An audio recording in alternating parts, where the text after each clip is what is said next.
Sidang PKI pertama 29 Mei 1 Juni 1945. Pada akhir tahun 1944, Jepang terdesak oleh sekutu karena rasa keberadaannya terancam. Maka Jepang memberikan janji kemerdekaan kepada Indonesia sebagai tindak lanjut janji tersebut. Maka dibentuklah BPUPKI pada tanggal 1 Maret 1945 oleh Letnan Jenderal Kumakichi Harada yang bertujuan untuk mempelajari dan menyelidiki hal-hal penting yang berkaitan tentang pembentukan negara Indonesia merdeka. DR Rajitman Widodiningrat dilantik sebagai ketua dan sebagai wakilnya adalah Ichibama Seiyoshiyo Jepang dan Sueroso Indonesia. BPUPKI pun mengadakan sidang pertama pada tanggal 29 Mei sampai 1 Juni 1945 dengan agenda merumuskan dasar negara Indonesia merdeka.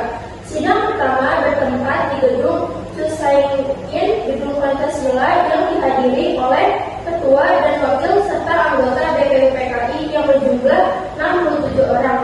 Rajitman, Ichibamase, Sueroso beserta para anggota duduk di tempat sidang yang telah tersedia. Rajitman pun selaku ketua membuka sidang BPUPKI. Assalamualaikum warahmatullahi wabarakatuh.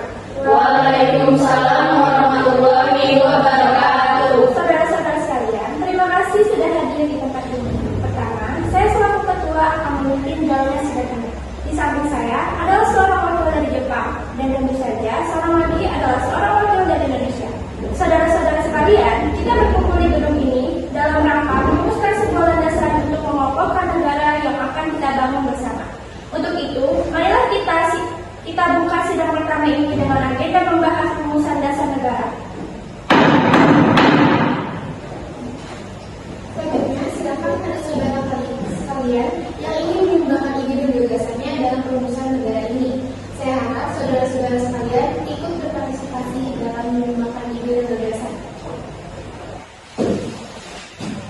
Saudara-saudara sekalian, saya ucapkan terima kasih telah memberikan kesempatan untuk menyampaikan pidato singkat ini. Saya ingin menyampaikan gagasan saya tentang dasar negara.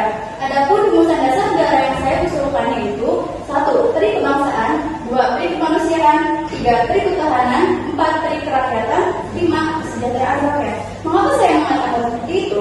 Seperti ini, itu karena fondasi dari dasar negara adalah bangsa, di mana bangsa kita ini peduli kepada sesama yang mencerminkan sikap kemanusiaan, sikap bangsa kita pula yang memegang teguh toleransi dalam beragama. Yang hal ini merupakan kecerminan dalam peri ketuhanan, dan juga rakyat kita ini merupakan rakyat yang suka kebersamaan, sehingga hal ini dapat mewujudkan kesejahteraan rakyat.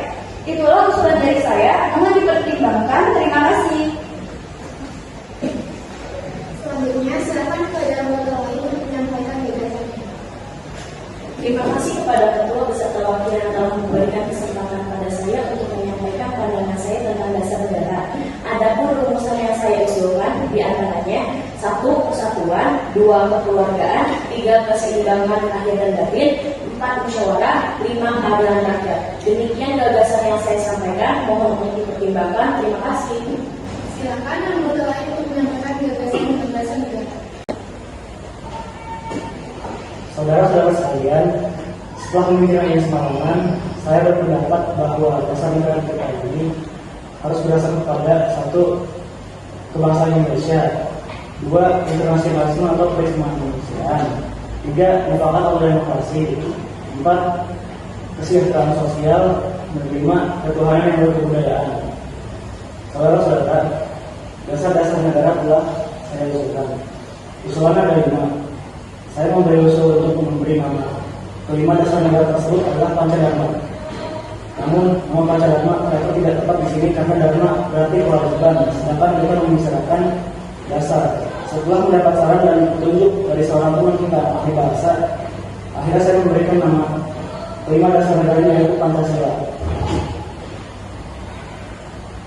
Panca artinya 5 dan sila artinya asas atau dasar.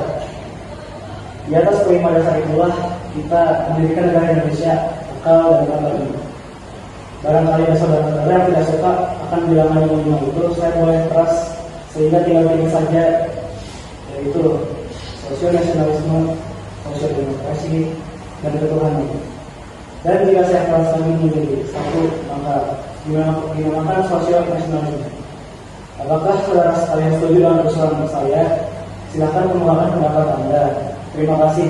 Itulah rumusan menurut saya. Bagaimana Pak Ketua? Apakah setuju dengan norma Pancasila atau Pancasila? Baiklah, silakan kepada para hadirin anggota sidang untuk menyampaikan pendapat tentang usulan nama Pancasila yang disampaikan oleh Pak Insinyur Suekarno. Saya selaku perwakilan dari para anggota sidang menyatakan setuju dengan nama Pancasila yang disampaikan oleh Pak Suekarno. Serta para anggota sepakat untuk menyetujui pemberian nama dasar negara yang disampaikan oleh Pak Suekarno yaitu Pancasila. Saya rasa usulan nama yang diberikan Pak Suekarno ada benarnya. Hadirin, ada beberapa hal yang akan disampaikan oleh wakil dari Jepang. Silakan, Mr. Itsunamase. Ohayou gozaimasu, selamat siang hadirin. Saya menyaksikan jalannya sidang dari awal hingga akhir dan menyimak beberapa usulan yang telah disampaikan oleh para anggota sidang. Saya hanya ingin menyampaikan setuju dengan hasil rumusan tersebut yang selanjutnya akan dipertegas lagi oleh ketua sidang. Hanya itu saja yang dapat saya katakan. Terima kasih. Arigatou gozaimasu. Terima kasih kepada Mr. Itsunamase yang telah menyampaikan sambutan sebagai perwakilan dari Jepang. Saudara-saudara sekalian, tadi kita sudah menyimak bagaimana pandangan tentang dasar negara yang telah disampaikan oleh Mr. Muhammad Yamin, Dr. Suetomo, dan Insinyur Suekarno. Nama dasar negara pun sudah kita sepakati yaitu Pancasila. Namun, mengenai rumusan resmi dasar negara Pancasila tersebut akan dibahas lebih lanjut oleh panitia 9. Dengan demikian, sidang pertama BPUPKI dengan agenda rumusan dasar negara kita akhiri sampai di sini. Sidang BPUPKI pertama tanggal 29 Mei sampai 1 Juni 1945 dengan agenda rumuskan dasar negara berakhir. Selanjutnya dasar negara tersebut dibahas dalam sidang yang dilakukan oleh panitia 9. Sebagai ketua dipilih Insinyur Suekarno dan anggotanya terdiri dari Muhammad Hatta, Mr. Maranis, Abdul Qahar Muzakir, Ahmad Subarjo, Muhammad Yamin, Haji Agus Salim, Kiai Haji Wasid Hashim, dan Habib Kuetno Joko Suyoso. Panitia 9 menghasilkan sebuah rumusan dasar negara yang terdapat dalam pembukaan Piagam Jakarta. Pesan: hal-hal yang menyangkut orang banyak sebaiknya dan